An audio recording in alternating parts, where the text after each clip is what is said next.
The sound is faint at first, a muffled rhythm against the dead silence of a Manchester night in 1847. But through the paper-thin wall of the townhouse, it becomes unmistakable. The choked, hopeless sobbing of a woman trying to cry quietly. You lie in your bed, the November cold seeping not just through the cracks in the walls, but into your very bones. The chill is from knowledge. You know it's your sister, Margaret. You know what happened in that room tonight. And you know, with a crushing certainty, that there is absolutely nothing you can do. 6 months ago, Margaret Hartwell married Charles Whitmore in the social event of the season. French lace, a conservatory's worth of flowers, a radiant bride in white silk. Everyone said she had married well. Charles owned 3 textile mills, but you had seen it, the faint tremor in her hand as she signed the marriage certificate.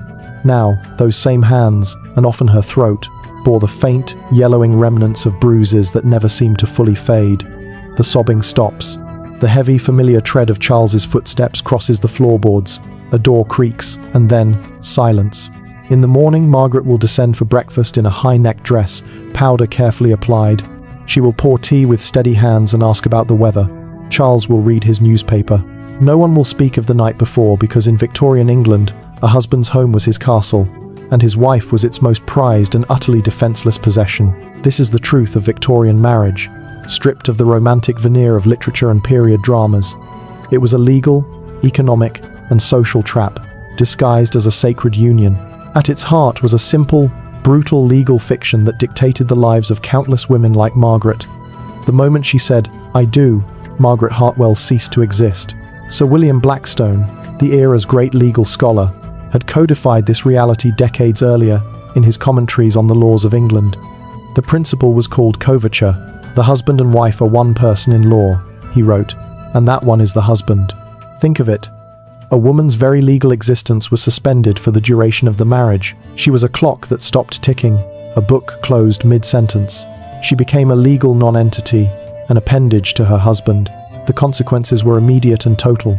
Margaret owned nothing, not the inheritance from her father, carefully set aside for her future, not the jewelry she had worn since she was a girl, not the clothes on her back, nor the bed she slept in. All of it became Charles Whitmore's property. He could sell her mother's pearls to fund a bad investment. He could spend her entire dowry. He could make every decision about her life, where she lived, who she saw, what she read without her consultation. If she, by some rare chance, earned money through work, it was his. If she penned a novel that became a sensational success, like the Brontes who wrote under male pseudonyms, every penny of the profit belonged to her husband. She could not sign a contract, could not sue or be sued in court, and could not even write a will without his permission. Her body, her children, her very identity were now his legal possessions. She was valuable, like a fine painting or a thoroughbred horse. But ultimately, she was disposable. This legal obliteration was the bedrock upon which the edifice of Victorian marriage was built. But it was only the beginning. Society then compounded this powerlessness with a culture of deliberate, calculated ignorance. Young women were sent into this legal bondage knowing virtually nothing of what awaited them. Sex education was not merely absent, it was forbidden, considered vulgar and corrupting to a woman's natural purity. Mothers whispered only of wifely duties and the need to submit. Eleanor Glenn, recalling her 1892 wedding night in her memoir, wrote, "I was as ignorant as a child of 5. I went to my wedding in a state of complete innocence, expecting perhaps to hold hands and receive gentle kisses. When my husband approached me that night, I was so terrified I thought I was dying." This ignorance was a feature of the system, not a bug. The medical establishment reinforced it. Respected physicians like Dr. William Acton asserted that the majority of women are not very much troubled with sexual feelings of any kind. A good woman was not supposed to desire or enjoy physical intimacy. She was to endure it as a solemn, and often unpleasant, duty. The infamous advice to brides, "Close your eyes and think of England," was not a joke. It was a survival strategy. The wedding night, therefore, was not a celebration of love, but a traumatic initiation for countless women. The famous explorer Mary Kingsley, in a moment of private candor, called marriage legalized rape, stating there was no other word for what happened to women who entered it unprepared. But the physical shock was only one layer of the trauma. The true devastation was the psychological isolation. A woman could not discuss her experiences. She could not seek comfort from her mother or friends without admitting a kind of moral failure. To complain was to suggest you were not a good wife. that you were not submitting cheerfully to your husband's God-given authority. So, you smiled in the drawing room and suffered in the bedroom, trapped in a web of shame and silence. The bedroom, the most private of spaces, became a site of regular, legally sanctioned assault. And to call it assault was unthinkable, for the law was clear. A husband could not be prosecuted for raping his wife. The marriage contract itself was interpreted as her perpetual consent. In the eyes of the law, by marrying him, she had given herself to him, body and soul, for life. If the law made a woman a possession and ignorance made her vulnerable, then Victorian society perfected her imprisonment with a gilded cage. This was the era of the angel in the house, an ideal that seemed to elevate women to a spiritual plane but in reality grounded them more firmly to a life of domestic servitude. The cult of true womanhood demanded that a lady be pious, pure, submissive and domestic. She was to be the moral guardian of the home, a creature of exquisite sensitivity and delicate constitution, too refined for the rough and tumble world of business, politics, or public life. But this worship came with a price: absolute powerlessness. A woman was adored precisely so long as she remained powerless, praised as long as she never challenged her husband's authority. Her home, the seat of her supposed dominion, became a prison decorated with sentiment and lace curtains. Within this prison, the pressure to produce an heir was immediate and relentless. A woman's primary value, beyond her social connections, was her fertility. Failure to conceive was seen as a personal and spiritual failing. The average Victorian woman spent most of her adult life either pregnant or nursing. Even Queen Victoria, who had access to the finest medical care in the world, had 9 children and famously despised both pregnancy and childbirth. Writing to her daughter with shocking frankness, "What you say of the pride of giving life to an immortal soul is very fine, dear, but I own I cannot enter into that. I think much more of our being like a cow or a dog at such moments." For ordinary women, each pregnancy was a terrifying gamble with death. Maternal mortality rates were staggering, with approximately 1 in every 200 births resulting in the mother's death. Childbirth was agonizing, dangerous, and conducted with a shocking level of medical ignorance. This ignorance was compounded by a medical establishment that viewed the female body as inherently pathological. Doctors, who were increasingly displacing female midwives, believed women were ruled by their wandering womb, an organ that supposedly caused all manner of physical and emotional ailments, from anxiety to creativity, a condition they labeled hysteria. Any complaint a woman voiced could be dismissed as a symptom of her flawed biology. The treatments were often worse than the ailments. In the 1870 seconds, Dr. Silas Weir Mitchell popularized the rest cure, a psychological torture disguised as medicine. Women diagnosed with nervous disorders were subjected to complete bed rest, isolated from family and friends, and forbidden from any intellectual activity like reading or writing. The brilliant author Charlotte Perkins Gilman was driven to the brink of madness by this treatment, and later channeled her horror into her famous short story, The Yellow Wallpaper, a haunting tale of a woman whose prescribed rest leads to a complete mental breakdown. The goal was to break a woman's spirit, to force her into submission through enforced inactivity, convincing her that her own ambitions and intellect were the source of her sickness. Even a woman's physical form was not her own to command. Fashion became another form of control, a way to ensure she remained physically dependent and symbolically constrained. The ideal Victorian silhouette featured an impossibly tiny waist, achieved by tight lacing corsets that compressed ribs, displaced organs, and made deep breathing a struggle. Women regularly fainted from oxygen deprivation, a phenomenon that was seen not as a warning of a dangerous practice, but as proof of their delicate, feminine nature.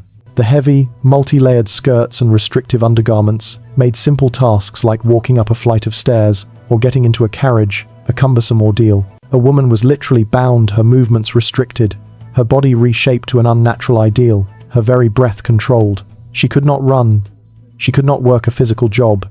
She could not easily defend herself. The perfect Victorian lady was a beautiful, fragile object, carefully packaged and utterly helpless. This systematic conditioning created a profound psychological toll.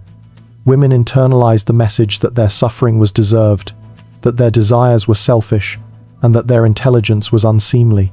They developed what we would now recognize as depression, anxiety, and post-traumatic stress. But Victorian medicine dismissed these as more hysteria or simple weakness of character. The body often rebelled when the mind could not, leading to a cascade of mysterious physical symptoms, paralysis, seizures, chronic pain that had no clear physical cause but were a desperate expression of inner turmoil. For the wealthy, like Lady Constance Lytton, the cage was golden, but it was still a cage. She wrote despairingly of having no control over her own life, no way to pursue her interests, comparing herself to a bird in a golden cage, well-fed, well-housed, but still a prisoner. The middle classes aspired to this very prison, seeing a non-working wife as the ultimate status symbol, proof of a man's prosperity. She was to be ornamental, educated just enough to be charming but not enough to be challenging, a living testament to her husband's success, yet forever trapped within the walls of his home and his authority. Beyond the gilded cage of the upper-class home and the psychological torment of the rest cure, the economic and legal traps of Victorian marriage were inescapable, binding women of all classes in a web of dependency. For a woman like Margaret Whitmore, the reality of her powerlessness struck with mundane brutality. When she asked her husband Charles for money to visit her sick mother, he refused. It was not a matter of cost, it was a matter of control. She had no coins of her own, no legal right to the carriage fare, no authority to leave the house against his wishes. For middle-class women, the situation was even more precarious. They could not work without sacrificing their hard-won social standing, yet they often had no independent wealth. Marriage was, for them, less a romantic union and more a vital economic transaction, a trade of freedom for survival. The pressure to make this transaction was immense. An unmarried woman was a spinster, a social failure, a burden to her family. She was pitied, mocked, and gradually excluded from society. The marriage market was a brutal, calculating arena. Parents evaluated suitors based almost exclusively on financial prospects, while daughters were assessed like livestock, their beauty, their dowry, their breeding potential, and their ability to manage a household all tallied on an invisible balance sheet. The engagement period often represented the peak of a woman's autonomy, a fleeting moment of hope and possibility before she was legally absorbed into her husband's identity. Once married, that hope evaporated. Consider Emma Darwin, wife of the famed naturalist. Before her marriage, she was an accomplished pianist and a sharp intellectual correspondent. Afterward, her world shrank to the domestic sphere, her own pursuits subordinated entirely to her husband's work and health. For working-class women, the trap was different but equally brutal. They had to work, yet their wages were a fraction of what men earned for the same labor. They carried a double burden, expected to toil for 12-hour days in the dangerous, deafening textile mills that often built the fortunes of men like Charles Whitmore, and then return home to manage all the cooking, cleaning, and child-rearing. Marriage offered them little relief, only a different set of exhausting obligations. The sexual double standard was even more punishing for them. A working-class woman's reputation was her most fragile asset. If it was tarnished, she faced immediate destitution. Yet, she worked alongside men in crowded factories and lived in cramped quarters, with no chaperones to protect her.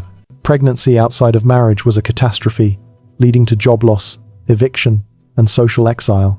The tragic prevalence of infanticide and the grim baby farming scandals of the 1,860 seconds, where unwanted infants were neglected to death for a fee, were desperate symptoms of a society that offered fallen women no way out. Should a woman gather the unimaginable courage to leave her husband, the consequences were social and legal suicide. Divorce, even after the Matrimonial Causes Act of 1857, was a public, expensive, and deeply shameful process, and the rules were starkly unequal. A man needed only to prove his wife's adultery. A woman had to prove her husband's adultery, plus cruelty, desertion, or another major offense. A successful divorce left a woman a social outcast, almost always severed from her children and any financial support. The case of Caroline Norton, a brilliant and wealthy writer, exposed the sheer helplessness of the law. After leaving her abusive husband in 1836, he took her 3 children and cut her off from all the earnings from her writing. She had no legal recourse. Her husband owned everything, including the fruits of her own mind. She spent decades campaigning for reform, but the laws changed too late to restore her own family or happiness. This entire system was sanctified by religion and reinforced by a biased legal system. The church taught that female subordination was God's will, that the pain of childbirth was Eve's eternal punishment, and that suffering in silence was a Christian virtue. The verse, "Wives, submit yourselves unto your own husbands," was preached relentlessly, while scriptures about mutual love and respect were conveniently overlooked. Meanwhile, the courtroom was a hostile territory for any woman. She could not serve on a jury, practice law, or easily testify against her husband. In rape cases, a woman's own sexual history was considered fair game to dismantle her credibility. The message from both the pulpit and the bench was unequivocal. A woman's place was under male authority, and her word was inherently suspect. Yet, even in this suffocating climate, resistance flickered. Some women found covert ways to rebel. The spiritualist movement, with its seances and mediums, was dominated by women. It gave them a platform, a voice, and a sense of power, all under the socially acceptable guise of feminine intuition and connection to the divine. For the most desperate, suicide, often disguised as an accidental drowning or fall, became the final tragic act of control over a life otherwise entirely controlled by others. And in the shadows, whispered networks of women shared forbidden knowledge about sex, about birth control, about which doctors might be sympathetic, creating a fragile underground of shared survival and quiet defiance against the oppressive silence. The long Victorian night was not endless. As the 19th century waned, the first cracks began to appear in the monolithic facade of patriarchal marriage, forged by the quiet desperation of women like Margaret Whitmore and the loud, defiant courage of a new generation. The emergence of the new woman, in the 1,880 seconds, signaled a direct assault on the old ideals. She was educated, she rode bicycles, a simple machine that offered unprecedented physical freedom, and was fiercely opposed for it. And she dared to dream of a career and a life beyond the drawing room. The medical establishment, ever the guardian of the status quo, warned that education would atrophy her womb, and that intellectual ambition would render her sterile and masculine. But the genie could not be forced back into the bottle. The fight for legal personhood began to see hard-won, incremental victories. The Married Women's Property Acts of 1870 and 1882 were watershed moments, finally granting women the right to own their own wages and property, separate from their husbands. It was a fundamental crack in the doctrine of coverture. For Caroline Norton and the countless women who came after her, it was a validation of their very existence in the eyes of the law. This legal awakening culminated in the demand for the ultimate right, the vote. The women's suffrage movement began as a campaign of polite petitioning, but as decades passed with only condescending dismissal, it evolved into a militant crusade. The suffragettes, led by the formidable Emmeline Pankhurst and her daughters, understood that politeness would never break their chains. They chained themselves to railings, smashed windows, and set fires. The state's response was brutal, revealing the violence that underpinned the entire system. Imprisoned suffragettes who went on hunger strikes were subjected to the torture of force feeding, a medically sanctioned punishment designed to break their bodies and their will. Then, in 1914, the world went to war. The cataclysm of World War I, while devastating, proved to be the great accelerator of change. With men away at the front, women stepped into their roles, operating machinery, managing offices, and working in hospitals. They proved unequivocally their competence, strength, and indispensability to the modern world. The contradiction between their capabilities and their legal powerlessness became too glaring to ignore. In 1918, as the war ended, the first partial victory for suffrage was won, granting the vote to women over 30 who met a property qualification. It was not full equality, but it was a breach in the wall. The Victorian era was officially over, but its legacy was a ghost that would linger for decades, shaping the battles of the new century. The romanticized myth of the Victorian marriage, perpetuated by period dramas, serves a dangerous purpose. It obscures a history of legalized oppression, of systematic abuse sanctified by church and state. The image of the devoted wife and the benevolent husband masks the reality that for countless women, marriage was a contract of ownership. The transformation of this institution was not a natural evolution. It was paid for with the pain and sacrifice of generations of women who resisted. Their resistance took many forms, from the silent, stoic endurance of Margaret Whitmore, gathering her strength each morning to face another day, to the public, militant defiance of the suffragettes, each woman who whispered a secret to a friend, who published under a male pseudonym, who demanded her property rights, or who chained herself to the gates of Parliament, contributed a stone to the foundation of our modern world. The struggles of the Victorian woman are not mere historical curiosities.